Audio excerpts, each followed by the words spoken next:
फिर से एक बार हाजिर हूँ आपके सामने, आपका अपना चैनल लेकर, आपके लिए एक नया सब्जेक्ट लेकर। इरसाल नमूने इस चैनल के माध्यम से आज के साथ आपके साथ में जुड़ा हूँ एक नया सब्जेक्ट। जी हाँ दोस्तों, फिर से हमारी बात रहेगी मिडिल क्लास के बारे में। अगर आप अपने पत्नी को आधा घंटा कुछ समझाते हो, उसके बाद भी वो पूछती है आखिर कहना क्या चाहते हो।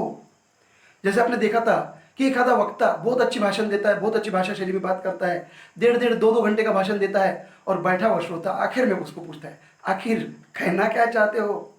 तो यही बात होती है दोस्तों, आज हम जिस हालात से गुजर रहे हैं उस मामले में हर एक मिडिल क्लास का शख्स अपने उस सरकार के साथ, अपने इस आला के साथ, अपने भगवान के साथ, अपने दोस्तों के साथ, यहाँ तक कि अपने बिल्कुल अपने आसपास के दोस्तों के साथ कहना चाहता है कि आखिर कहना क्या चाहते हो। जी हाँ दोस्तों, हम पूरा मिडिल क्लास और आज पूरी सरकार हम कंफ्यूजन में जी रहे हैं। कंफ्यूजन जिसे हम असमंजस कहते हैं। इस असमंजस की भावना में जीते वक्त सबसे बड़ी प्रॉब्लम जो हमारे साथ में आ रही है कि किसको क्या करना चाहिए वो कुछ हो ही नहीं रहा, और किसको क्या समझ में आना चाहिए उसे समझ में नहीं आ रहा। उसकी बात बता देते हैं दोस्तों।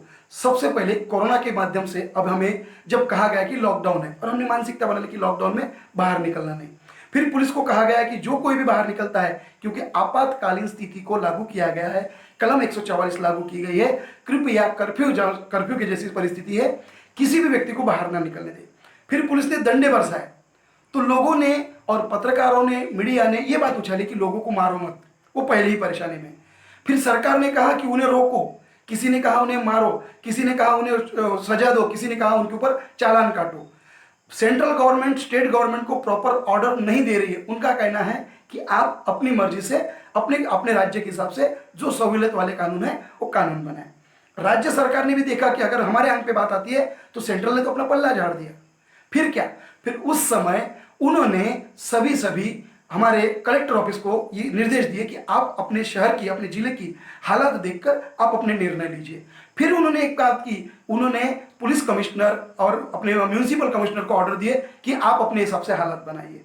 और फिर जनता तक बात आई कि कर्फ्यू है, बाहर मत निकलिए। फिर कहा जा रहा है कि 24 घंटे दुकान चालू रहेंगे, ऑर्डर कोई नहीं। कोई कहा जा रहा है कि आपको ये करना है लेकिन ऐसा नहीं करना है। क्या करना है क्या नहीं करना है, इस अभी शायद मैं जो कुछ भी बोल रहा हूँ ये भी आपको असमंजस वाली बात लग रही हो।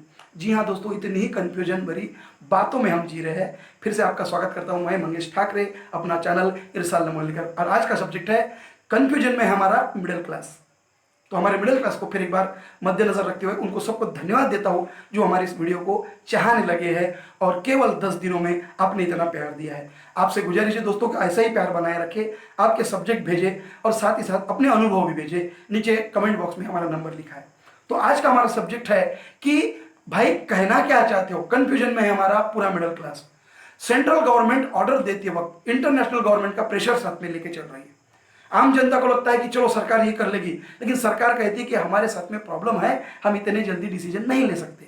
उन्होंने सेंट्रल गवर्नमेंट के साथ में स्टेट गवर्नमेंट को, हर एक बंदा अपनी अपनी दुकानदारी आगे बढ़ाने की कोशिश कर रहा है। हर एक दुकानदार चाहता है कि मैं सोशल डिस्टेंसिंग पालकर मैं आगे चलकर अपनी बात रखूंगा और अपना व्यापार करूंगा।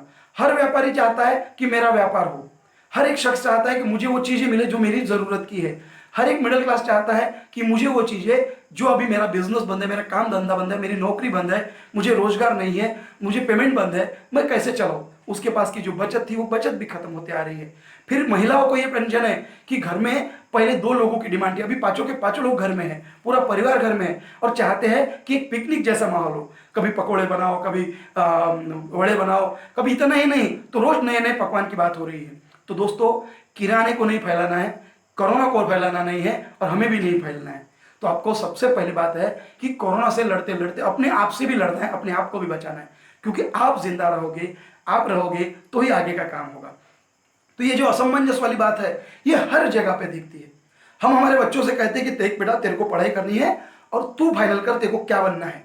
और ऊपर से ये भी कहते हैं अगर तू वकील बना तो बहुत अच्छा, तू डॉक्टर बना तो बहुत अच्छा, और हो सका तो मेरे जैसा इंजीनियर बन, मेरे जैसा डॉक्टर बन। तो ये थोपने वाली बात नहीं हुई क्या। बच्चा कुछ अलग चाहता है, बच्चा स्पोर्ट्स में जाना चाहता है तो उसमें भी अपना दुकानदारी होनी चाहिए। बेटा स्पोर्ट्स में भी जाएगा तो अपने को बहुत बड़ा दुकान खोलना है, बहुत बड़ा काम करना है, उसमें से अपने को इनकम सोर्स आने को होना है। हम अपनी चाहत को दबाकर काम करते हैं। मिडिल क्लास की जो महिलाएं काम कर रही है उनके साथ में डबल असमंजस का काम है कि वो क्या करें। नौकरी पे जाना नहीं है, अपने आप को संभालना है, अगर बाहर गई तो परिवार को संभालना है और परिवार में कोरोना नहीं फैलने देना है। और ऐसे इसमें सबसे बुरी हालत है तो पुलिस कर्मियों की, प्रशासनिक अधिकारी जो ड्यूटी अभी कर रहे हैं उनकी, और साथ ही साथ स्वास्थ्य कर्मियों की, क्योंकि उन्हें छुट्टी नहीं है। वो भी असमंजस में है कि खुद की जान बचाना है, लोगों की जान बचाना है और अपने आप को भी सेफ रखना है। आज दोस्तों आपने देखा होगा, एक छोटा सा मास्क पहन के आप बातचीत भी करते हो तो थोड़ी देर में आपको पसीना आना शुरू होता है। और इतना ही नहीं दोस्तों कि जब जब आप मास्क पहन के बात करते हो तो आपको लगता है कितनी परेशानी हो रही, तो आप सोचो वो स्वास्थ्यकर्मी, फिर वो कंपाउंडर, नर्स से लेकर डॉक्टर तक सभी लोग जो पूरी पीपीई किट पहनकर कार्य कर रहे हैं, उनकी हालत क्या होगी। इसलिए दोस्तों आप घर में रहो, सुरक्षित रहो, और कुछ दिन की बात है, अब इतना तो खुल गया है, आपके घर की जो भी आपातकालीन स्थिति में जो भी जरूरत की चीजें वो आपके घर तक आ चुकी है। आपसे गुजारिश है कि आप अपने घर पे बने रहे और सरकार को मदद करें, सरकार के साथ में खड़े रहे, क्योंकि हमें एक दो प्रॉब्लम नहीं है, हम भी खुद असमंजस में हैं। हमारी बचत खत्म हो चुकी है, हमारे पास कहीं से पैसे नहीं आ रहे, रोजगार क्या करना, काम क्या करना, इसके बारे में हमें पता नहीं है, और उसके बाद में हमें अपना परिवार चलाना है, और ऐसे परिवार में किसी भी प्रकार के प्रॉब्लम ना आए, इसलिए हमको सबको मिलकर अपने आप को संभालते हुए इस काम को काम करना है। तो दोस्तों हम आपसे गुजारिश कर रहे हैं कि हो सके तो कोशिश करो, हो सके तो बात करो आपस में मिलजुल कर, और ये असमंजस की स्थिति से बाहर निकलो, क्योंकि अगर आप कलदार भी फेंकते हैं तो छापा या कांटा, टेल या हेड आएगा, कोई ना कोई एक तो डिसीजन आपको लेना पड़ेगा। अगर आप असमंजस में हो कि सरकार का सुने या फिर परिवार का सुने, तो सबसे पहले आप परिवार का सुनो, और परिवार का सुनकर सरकार की गाइडलाइन को आप टैली करो। हर एक शहर में जनता कर्फ्यू, कभी जैसे अभी बहुत सारे शहरों में खुद लोगों ने, तो सरकार का ये आदेश नहीं है, सरकार का ये नियम नहीं है, लेकिन कुछ लोगों ने पहल करके अपने आप को कि भाई मेरे दुकान में आने वाला कस्टमर इतने दूर रहेगा, मैं मेरा व्यापार 3 दिन तक बंद रहूंगा, और P1 P2 की जो परेशानी हो रही है उसमें तो मैं कहूंगा सरकार से कि असमंजस की भावना छोड़ दो, कोई एक मार्केट एक दिन या फिर हफ्ते के 5 दिन शुरू रखो और अगला हफ्ता बंद रखो, एक हफ्ता शुरू रहेगा, एक हफ्ता बंद रहेगा, ताकि वो भी अपना कार्य कर सके। और बहुत सारे मार्केट उसमें जोन बना दो, ईस्ट वेस्ट, या फिर कम से कम 4 जोन बना के, एक जोन खुला रहेगा तो चौथा नंबर का जोन खुला रहेगा, दूसरा जोन खुला रहेगा तो तीसरे नंबर का खुला रहेगा, और लोगों की जरूरतों की चीजें लोग ला सकेंगे, ताकि वो भी असमंजस में ना रहे। और दोस्तों आप सबसे गुजारिश है कि आपको वो जादू बार बार देखने की इच्छा होती है, तो मैं चाहता हूं कि वो जादू इस बार भी आप करें।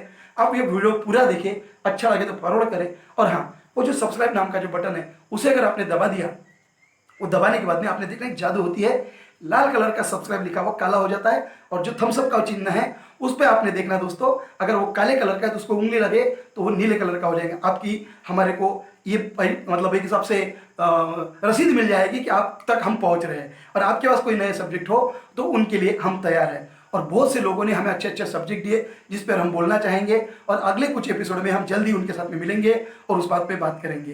तो आज का आपको एपिसोड कैसा लगा? जी ना, आज तो आप असमंजस में नहीं है ना? हाँ, क्योंकि आप असमंजस में ना ही रहे, इसीलिए आज का ये वीडियो बनाया। इस बात पे अगर बात करें तो बहुत सारी बात है। हर एक शख्स को, एक पत्नी को परेशानी होती है कि अपने पति के साथ में कैसा व्यवहार करे, अपने ससुराल में कैसा व्यवहार करे।